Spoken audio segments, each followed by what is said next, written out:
c'est une église vénérable, j'allais dire, parce que son histoire commence vers le 7e siècle de notre ère, où des moines irlandais sont venus s'installer ici, dans ce coin de la ville, enfin l'extérieur de la ville à l'époque, et ont évangélisé, apporté la bonne nouvelle du Christ dans cette contrée, aux portes de Strasbourg.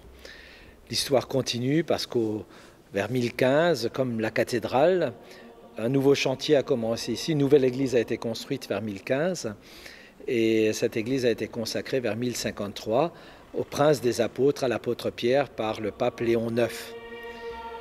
Et puis, une autre date importante dans l'histoire de l'église est celle du XIVe siècle, 1320, où les chanoines qui se sont établis ici, eh bien, ils ont construit une nouvelle église, encore une nouvelle église, on peut dire une troisième église. Cette nouvelle église que vous voyez ici aujourd'hui, la nef a été achevée en 1320 et a été consacrée. Cette église Saint-Pierre-le-Jeune a la particularité à Strasbourg d'être la seule église qui a encore un jubé, qui sépare, comme en Orient, comme chez les orthodoxes, la nef du chœur. Ce jubé qui est effectivement le seul qui est encore en usage dans la ville de Strasbourg.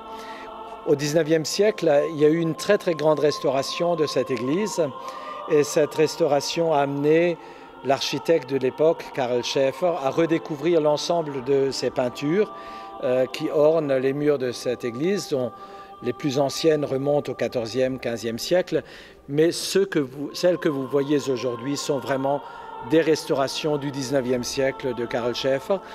Mais cet architecte a redécouvert donc l'ensemble de ces peintures et il a essayé de leur redonner une cohérence. Ce pèlerinage-là, ce cortège des nations, où vous voyez les nations européennes qui font leur pèlerinage vers le Christ, vers la croix du Christ qui est au bout. C'est je pense que pour Strasbourg, c'est quelque chose de très important que d'avoir une telle église qui rassemble à la fois du style très français dans le chœur, du parisien, le beau baroque, du très très beau baroque, et puis en même temps vous avez un style du Moyen-Âge qui est dans cette église, et puis si vous regardez un petit peu vers le haut, l'ornementation est de l'Art nouveau, du Jugendstil, les lustres notamment ou les anges, et bien sûr le cloître unique à Strasbourg avec son silence impressionnant au cœur de la ville. Nous sommes aujourd'hui de nouveau dans une nouvelle phase de restauration, comme au 19e, à la fin du 19e, au début du 20e siècle. Et cette restauration a commencé l'an dernier par la consolidation de l'ensemble de ces peintures. Alors vous voyez, ça et là encore, vous voyez des espèces de pansements qui sont sur les images, sur les fresques, sur les peintures. Nous avons, dans une première phase, dû recoller, on appelle ça consolider, l'ensemble du décor peint. Donc cette première étape est achevée. La deuxième étape commence cette année, probablement à l'automne de cette année, avec toute une étude sur ce qui se passe à l'extérieur des murs. Parce que rénover l'intérieur, ça veut dire aussi réfléchir à l'extérieur des murs. Et toutes les descentes d'eau vont être revues, les murs vont être revus. Il y a une trentaine d'années, on a par exemple mis un nouveau crépi sur le mur. Il est très bien ce crépi, il est tellement bien qu'il ne laisse plus le mur respirer. Donc probablement on devra enlever une partie de ce crépi pour remettre de la chaux, crépi à la chaux, comme c'était le cas au Moyen-Âge où le mur pouvait respirer.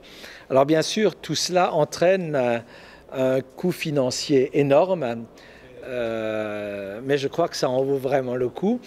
Je pense qu'il s'agit d'un chantier qui est de l'ordre de 10 millions d'euros.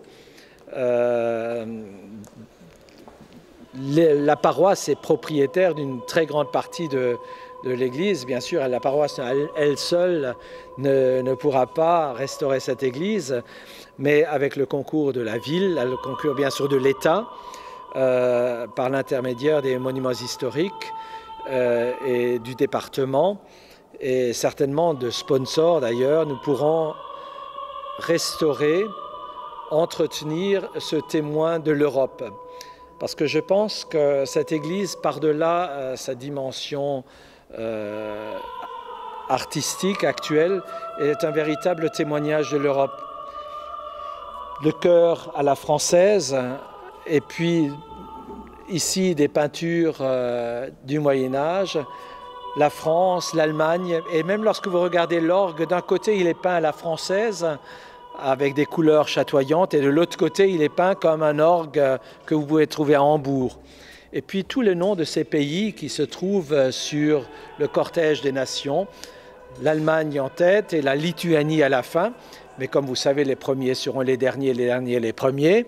Eh bien, tout cela nous rappelle que nous sommes ici, dans cette église, au cœur de l'Europe, cette Europe, avec ses racines chrétiennes, avec ses racines, j'allais dire, humanistes aussi, avec tous ces gens qui ont passé à Strasbourg et dont on a les marques. Si vous ressortez à l'extérieur, vous voyez une très belle figure de Johannes Tauler, l'élève de Maître Eckhart, l'élève strasbourgeois de Maître Eckhart, le disciple de Maître Eckhart, qui a probablement aussi été ici, je peux me l'imaginer.